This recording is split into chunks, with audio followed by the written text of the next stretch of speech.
और उसके बाद जो हिंडनबर्ग का जो रिपोर्ट आया है और उसमें अडानी की संपत्ति आधे से भी कम रह गई है, इससे बेहद घबराए हुए हैं। सुनने में तो आया है कि दूसरा कोई रिपोर्ट और जारी करने वाला है और इस कारण से राहुल जी ने जो लोकसभा में 4 सवाल पूछे उसका जवाब तो नहीं दिए, लेकिन पहली बार ऐसा हुआ है कि सत्ता पक्ष ने लोकसभा राज्यसभा दोनों को बाधित किया।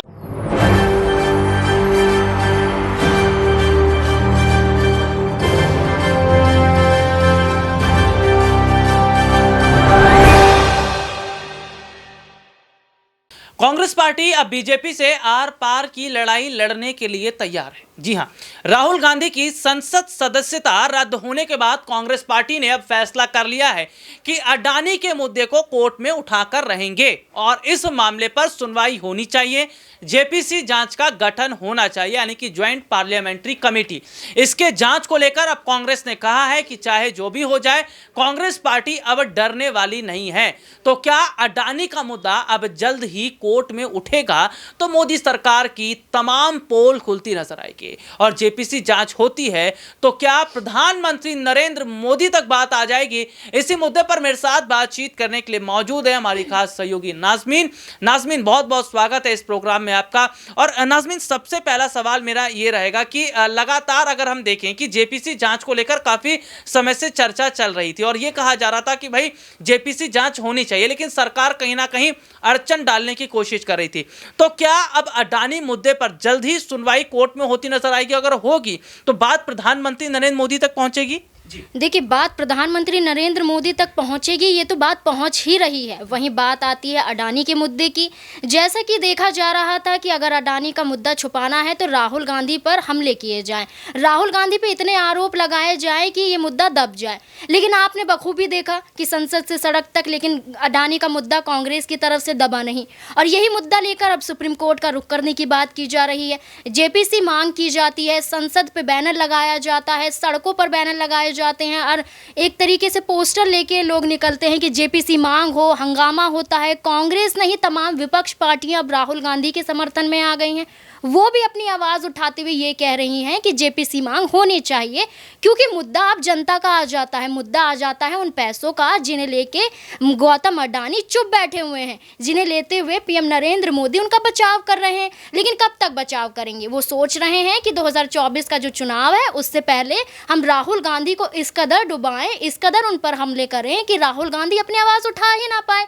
लेकिन आप बखूबी देख रहे हैं कि राहुल गांधी ने जिस तरीके से डरो मत वाला एक पोस्टर अपना बनाया है और जिस तरीके की छवि उन्होंने दिखाई है कि डरो मत, यहाँ आवाज़ रुकने वाली नहीं है न दबने वाली है। तो इसी को लेकर राहुल गांधी लगातार अडानी के मुद्दे को उठाते हैं। बीते दिन संसद सदस्यता रद्द कर दी जाती है, लेकिन आज प्रेस कॉन्फ्रेंस के जरिए राहुल गांधी अडानी के मुद्दे को दोबारा उठाते हैं और बोलते हैं कि कितने सवाल करेंगे और कितने हम पे आरोप लगाएंगे। हम उन सवालों के जवाब देते हुए आपसे ही सवाल करेंगे कि अडानी को क्यों आपने छुपा रखा है, क्यों उनके घोटाले को आप उजागर नहीं करते हैं। देखिए, सबसे बड़ी बात यह है कि जब से अडानी स्कैम निकलकर सामने आया है, विपक्षी पार्टियां लगातार अडानी के मुद्दे पर मोदी सरकार से सवाल भी पूछ रही हैं।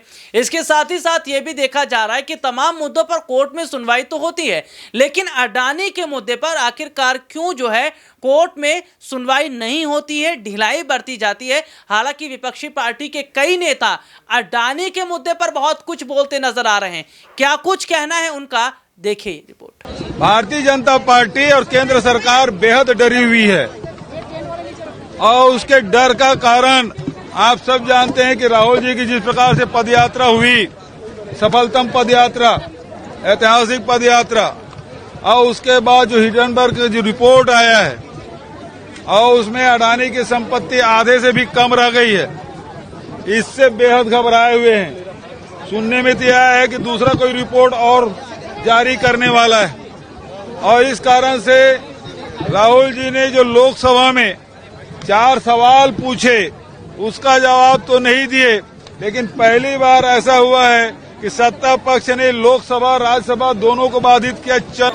कि मोदी जी जनता से कुछ छुपाना चाहते हैं। हालांकि नीरव मोदी, चौकसी, ललित मोदी, मल्ल्या ऐसे लोग करोड़ों हजारों करोड़ रुपए सरकार से लूट के बाहर चले गए, लेकिन उनके बारे में मोदी जी मुंह नहीं खोल रहे हैं और हमेशा दूसरों को टीका करने में वो बहुत अच्छा समझते हैं।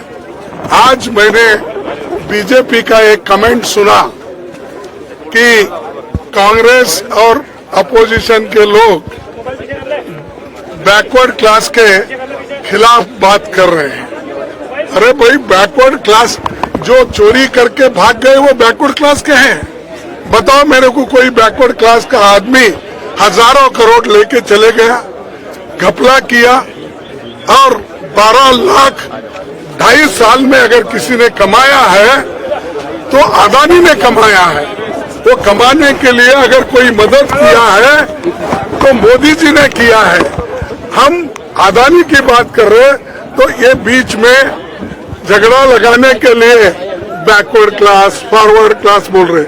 अरे पैसे जो हड़प कर रहे हैं उसके लिए हम तो जेपीसी चाहते हैं। यहाँ पर बैकवर्ड फॉरवर्ड का सवाल कहाँ आ गया? ये एक तरफ, और दूसरी तरफ जो हमारा एक ही मुद्दा है, जो जनता का पैसा है, LIC का, आपका भी पैसा लगा हुआ है, सामान्य जनता का पैसा उसमें लगा हुआ है, और बैंक में जो डिपॉजिट रखते हैं वो भी सामान्य जनता का होता है। ये सब पैसा निकालकर लोन देकर उनकी जो कितनी उनकी असेट है उसका कोई देश गए थे उस वक्त कहाँ पर अदानी उनको मिले, ये सारी चीजें उन्होंने पूछी। क्या ये गलत है? पार्लियामेंट में इंफॉर्मेशन लेना गलत है? और इसलिए वो आज राहुल जी को भी बोलने नहीं दे रहे और उनके लिए उनको एक्सप्लेन करने के लिए भी वो नहीं दे रहे। इसका मतलब क्या है कि हम लूटते रहेंगे, तुम मुंह बंद करके रहो। ये उनकी चाल है। और अब आज भी कोशिश किए राहुल गांधी जी बोलने के लिए, उन्होंने चिट्ठी लिखी थी और 3 दिन पहले भी उन्होंने चिट्ठी लिखी थी कि मुझे बोलने के लिए आप परमिशन दीजिए। मेरे खिलाफ 4 मिनिस्टर्स पार्लियामेंट में बोले हैं, मुझे भी वही हक दो जो जिस मेंबर्स को या जिस मिनिस्टर को आपने हक दिया। ये रिपोर्ट आपने देखी जिसमें विस्तार से हमने अपने दर्शकों को दिखाया। तो सीधे सीधे तौर पर देखा जा रहा है, क्या वाकई अडानी का मुद्दा अगर उठता है और जेपीसी जांच हो जाती है तो 2024 का जो रास्ता है वो प्रधानमंत्री नरेंद्र मोदी के लिए काफी मुश्किल भरा दिखता नजर आएगा। नाज़मीन, जिस तरीके से हम देख रहे हैं कि साल 2024 है वो ज्यादा दूर नहीं है और कब ये वक्त ये साल चला जाएगा पता नहीं। तो 2024 से पहले क्या अडानी का मुद्दा वाकई इस हिसाब से सरकार के लिए बन रहा है कि कुर्सी ना चली जाए, इसीलिए किसी भी तरीके से इस मुद्दे को जो है दबाया जाए, किसी भी तरीके से इस मुद्दे को कहीं ना कहीं दूर किया जाए ताकि जनता की नजर ना पड़े और ना ही विपक्ष की नजर पड़े? देखिए, बखूबी इस मुद्दे को दबाने की कोशिश की जा रही है, जनता तक बात ना पहुंचे इसकी कोशिश की जा रही है, लेकिन अब जनता तक बात पहुंच चुकी है। जन सैलाब देखा जाता है, राहुल का समर्थन देखा जाता है, विपक्ष पार्टियां आ जाती हैं, जेपीसी मांग की जाती है और लोकतंत्र पर खतरा मोदी सरकार को बताया जाता है। तो यहाँ बखूबी आप देखेंगे जिस तरीके से मोदी डरे हुए थे कि कहीं अडानी का मुद्दा 2024 के लोकसभा चुनाव को देखते हुए इन पर भारी ना पड़ जाए, इन पर असर ना डाले, वही खतरा सही साबित होता है और वो खतरा पेश करने वाले होते हैं राहुल गांधी ने जिस तरीके से जेपीसी मांग और कांग्रेस वासियों की तरफ से जितने कांग्रेस हैं उन सभी ने दिल्ली में जैसे देखा जाता है कि प्रदर्शन किया है, इसी के समर्थन में आम आदमी पार्टी जंतर मंतर पर प्रदर्शन करती है। तो आप बखूबी देखेंगे कि पीएम नरेंद्र मोदी के लिए अडानी का मुद्दा बहुत बड़ा मुद्दा बन जाता है और एक डर भी साबित करता है 2024 के चुनाव में।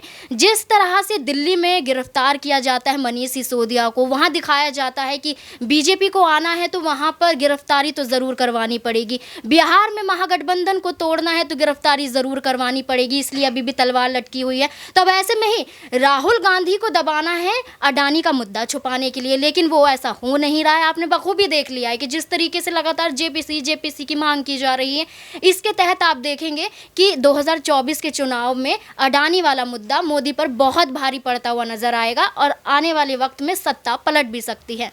जी बहुत बहुत शुक्रिया नाज़मीन आपका। और देखिए नाज़मीन ने एक ये बताया कि मौजूदा समय में किस तरीके से अडानी का जो मुद्दा है वो लगातार मुश्किलों में सरकार के लिए है, लेकिन एक सबसे बड़ा सवाल ये है कि क्या गौतम अडानी ही है जो प्रधानमंत्री नरेंद्र मोदी की कुर्सी को गिरा देंगे, क्योंकि अडानी का मुद्दा जिस तरीके से उठ रहा है और लगातार विपक्ष अब जेपीसी जांच को लेकर कह रहा है, ऐसे में जनता भी धीरे धीरे अब कहीं ना कहीं पलटती नजर आ रही है और जनता इन चीज़ों को ध्यान से देख रही है कि आने वाले वक्त में एक बड़ा विपक्ष जिस तरीके से तैयार हो रहा है या विपक्ष जिस तरीके की बातें कर रहा है वो बिल्कुल भी झूठ नहीं है। तो क्या 2024 का रास्ता अगर सरकार तय नहीं कर पाती है तो विपक्ष के गठबंधन की सरकार बनेगी? और जाते जाते मेरा एक सवाल है कि अडानी के खिलाफ जेपीसी जांच होनी चाहिए।